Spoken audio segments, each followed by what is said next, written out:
Hello दोस्तों, मैं आपका होस्ट प्रतीक और आप देख रहे हैं हॉरर ट्यूब चैनल। और मैं आ गया हूँ एक नया हॉरर एपिसोड लेकर। दोस्तों, आज की कहानी है एक लड़की की जिसका नाम रिया है। कहानी को शुरू करने से पहले अगर आपके साथ भी कोई ऐसा डरावना किस्सा हुआ है तो आप नीचे आ रहे व्हाट्सएप नंबर पर अपनी कहानी शेयर कर सकते हैं। दोस्तों, आप लोग वीडियो देखते हो लेकिन 98% लोगों ने अभी तक चैनल सब्सक्राइब नहीं किया है।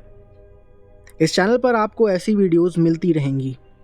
कहीं ऐसी वीडियोस आपसे मिस ना हो जाएं, इसलिए चैनल को जल्दी से सब्सक्राइब कर लीजिए। तो कहानी की तरफ चलते हैं। हम लोगों की ज़िंदगी में हम सब अपने परिवार से बहुत प्यार करते हैं और उनकी हर हालत में परवाह भी करते हैं। लेकिन कई लोगों की दुनिया ऐसी भी हैं जो किसी एक इंसान के यहाँ से जाते ही वो इस दुनिया में बिल्कुल अकेले हो जाते हैं। उनका इस दुनिया में जाने वाले व्यक्ति के अलावा कोई भी नहीं होता, लेकिन वो जाने वाला व्यक्ति जाने के बाद भी अपने परिवार के पास ही रहता है। ऐसी ही कहानी है रिया की, जिसकी उम्र 20 साल है। रिया के पास परिवार के नाम पर बस उसकी माँ ही थी और वो भी उसे छोड़कर जाने वाली थी। रिया और उसकी माँ एक पुराने और जर्जर मकान में रहते हैं। घर के जर्जर होने की वजह से बारिश के समय घर की छत टपकने लगती है। रिया की माँ लोगों के घरों में साफ सफाई का काम करती है। उस कमाई से घर का खर्च मुश्किल से चल पाता है और रिया अब कॉलेज जाने लगी है।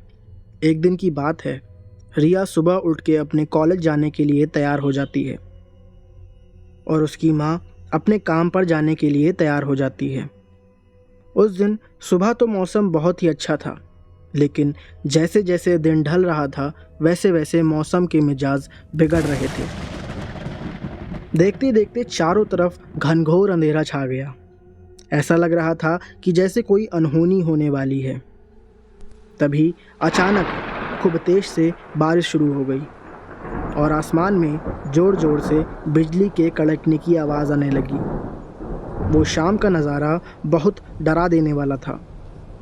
रिया किसी तरह भागते हुए कॉलेज से घर आ गई, लेकिन उसकी माँ अभी भी घर नहीं आई थी।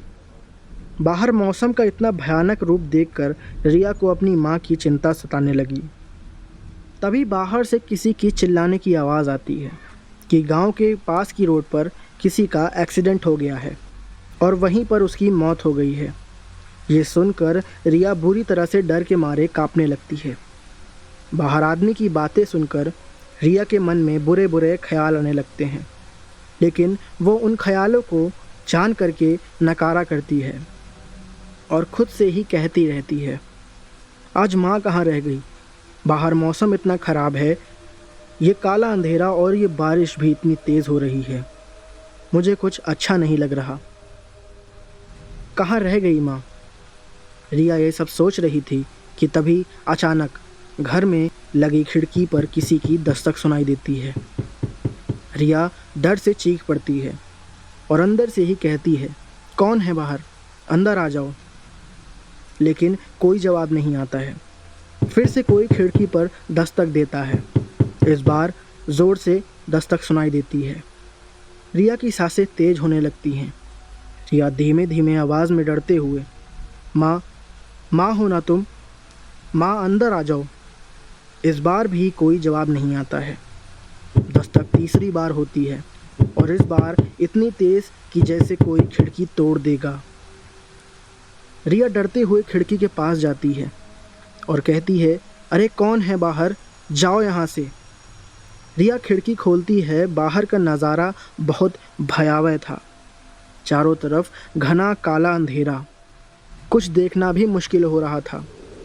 हवाएं रिया के बालों से खेल रही हैं। रिया चिल्लाते हुए, कोई है आसपास? अचानक रिया को उसके सामने एक काला साया दिखता है। रिया डर से चीख पड़ती है और वहीं ज़मीन पर बेहोश होकर गिर जाती है। वो भयानक रात अब बीत चुकी थी। सुबह सूरज की हल्की हल्की रोशनी कमरे में आ रही है।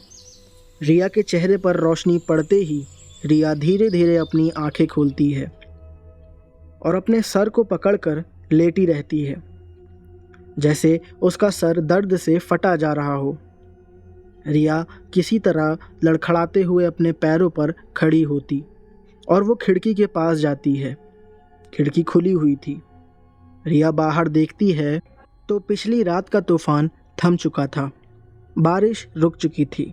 सब कुछ एकदम नॉर्मल लग रहा था। रिया कल रात के बारे में सोचने लगी। क्या हुआ था कल रात? क्या वो कोई सपना था? और मैं यहाँ ज़मीन पर कैसे सो रही हूँ? ये सब सवाल रिया के मन में घूम रहे थे। रिया जैसे ही वहाँ से घूमने लगती है, तभी उसको खिड़की के शीशे पर लाल रंग से कुछ लिखा हुआ दिखता है। रिया को वो पढ़ने में नहीं आ रहा था। वो शीशे के थोड़ा करीब जाती है। शीशे पर लिखा था, तुम अकेली नहीं हो। और ये लाल रंग से नहीं, खून से लिखा हुआ था। ये देखकर रिया बुरी तरह डर जाती है और माँ माँ चिल्लाने लगती है। तभी रिया को याद आता है कि कल रात माँ घर नहीं आई थी। आखिर कहाँ गई है वो? दोस्तों, आपको क्या लगता है, कहाँ गई है रिया की माँ? और कल रात जो रिया ने खिड़की पर देखा वो कौन था? आखिर क्या हुआ है रिया की माँ के साथ? आगे की कहानी मैं आप पर छोड़ता हूँ। आप अपना ख्याल कमेंट में बता सकते हैं। तो दोस्तों, ये थी आज की कहानी। आपको ये एपिसोड कैसा लगा कमेंट में ज़रूर बताइएगा, और कहानी में आगे क्या होने वाला है वो भी बताइएगा। अगर आपके साथ भी कोई ऐसा डरावना किस्सा हुआ है तो आप नीचे आ रहे व्हाट्सएप नंबर पर अपनी कहानी शेयर कर सकते हैं।